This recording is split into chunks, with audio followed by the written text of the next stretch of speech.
Bonsoir à tous, bienvenue dans C'est Canteloup. On commence par la France Insoumise qui a proposé d'abroger le délit d'apologie de terrorisme. François Hollande, bonsoir.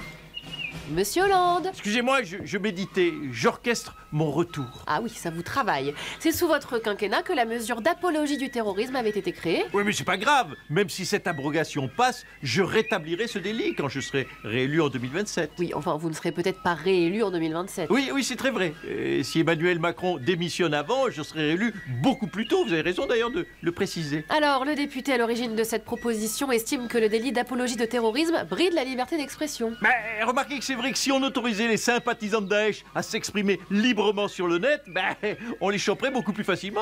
C'est pas si con finalement un insoumis. Mais les députés LFI Rima Hassan et Mathilde Panot ont été entendus pour apologie du terrorisme suite à certains de leurs propos après le 7 octobre. Ah oui, mais attendez, si on devait changer la loi à chaque fois qu'un député insoumis dit une connerie, on passerait notre temps à retaper tout le code civil. Hein. Pas faux. Eh bien, on reste dans les nouvelles qui vont faire plaisir aux insoumis. Benyamin Netanyahou est visé par un mandat d'arrêt de la Cour pénale internationale. On a gagné, on a gagné. Je savais, me demandez pas pourquoi, mais j'ai toujours senti qu'il y avait un problème avec les juifs. Voilà. On a gagné. Attendez, Jean-Luc Mélenchon, le problème, ce n'est pas parce qu'il est juif, hein. Hein?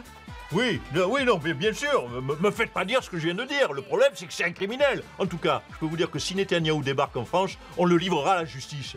Hein? Et à LFI, on surveille d'ailleurs tous les endroits où Netanyahou pourrait avoir envie d'aller. Hein? C'est-à-dire Deauville, Saint-Tropez, les banques, les médias, les cabinets de médecine esthétique et les bijouteries. Arrêtez, vous redevenez antisémite, là. Mais pas du tout. C'est juste qu'on va pas le trouver à Barbès ou à Saint-Denis, excusez-moi. Hein. Heureusement qu'il y a encore des zones protégées dans ce pays.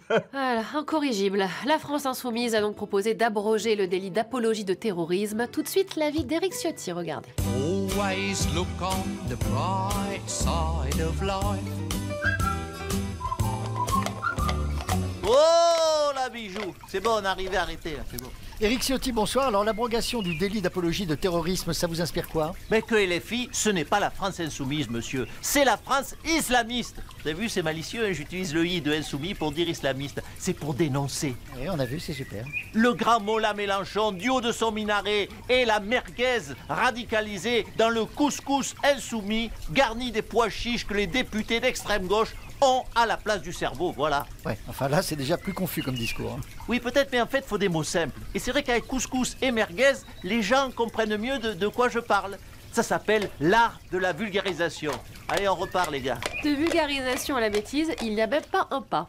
Nicolas Sarkozy bat tous les records sur les réseaux sociaux. Son passage dans le podcast Légende atteint les 20 millions de visiteurs uniques cette semaine.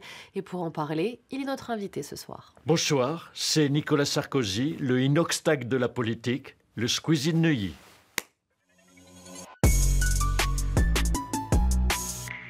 Nicolas Sarkozy, bonsoir. C'est vrai que votre passage dans le podcast Légende est un véritable carton, 20 millions de vues. Vous vous rendez compte, 20 millions sur YouTube. Ça vous fait rêver à TF1, hein? Oui, calmez-vous, hein, c'est sur toutes les plateformes confondues.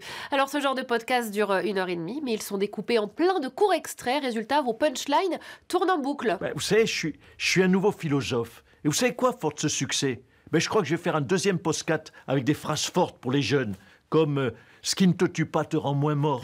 Sur la justice aussi, faute à moitié pas avouée est à moitié condamnée. Sur la vieillesse, c'est au bout du chemin qu'on voit le mieux la fin du chemin. Ah ouais, c'est beau, ouais. Je comprends que ça cartonne, car il faut que vous sachiez une chose. Le succès, c'est comme le chauffage en hiver. C'est quand même mieux quand il y en a. Oui, c'est mieux. Emmanuel Macron, 20 millions de vues, ça fait envie. Ah ben évidemment, moi du coup je veux faire légende. Déjà parce que moi-même je suis une légende. Et puis moi aussi j'ai des phrases fortes pour la jeunesse. Par exemple, fallait mieux voter bande de cons. Ou alors, qu'est-ce qu'il est nul ce Barnier, 0 idée en 3 mois. Voilà. Et tes bébés, c'est quoi, tu me prends rendez-vous avec Guillaume Play? Oh écoute, t'as déjà fait McFly, Carlito? Mais t'as vu ma cote dans les sondages? Moi je suis prêt à tout, hein. C'est vrai que sa cote devient légendaire. Jean-Luc Mélenchon, vous voulez le faire aussi, ce podcast dont tout le monde parle? Ah sûrement pas. Un podcast, c'est un endroit où on se livre en toute liberté. C'est super ça. Oui, si moi je me livre en toute liberté, je vais être condamné 15 fois pour apologie du terrorisme, excusez-moi. Ah oui, ça risque. François Hollande, depuis que Nicolas Sarkozy a fait ce podcast, son livre est revenu dans les top ventes d'Amazon. Dites donc, moi aussi je sors un livre, donc il faut que je fasse légende, voilà. Et je vais faire aussi Léna Situation. Je vais donner mes conseils beauté et ma morning routine pour être aussi frais. Oh, pas sûr que ça fasse 20 millions. Éric Ciotti, le mot de la fin? Attention à l'indigestion de couscous, je répète, attention à l'indigestion de couscous. Trop de merguez tue la baguette. Vous avez compris le Le message codé, je l'ai bien vulgarisé là. Hein. Attention, vous pouvez être condamné pour apologie de la bêtise. Allez, salut à tous. Always look on the bright side of life.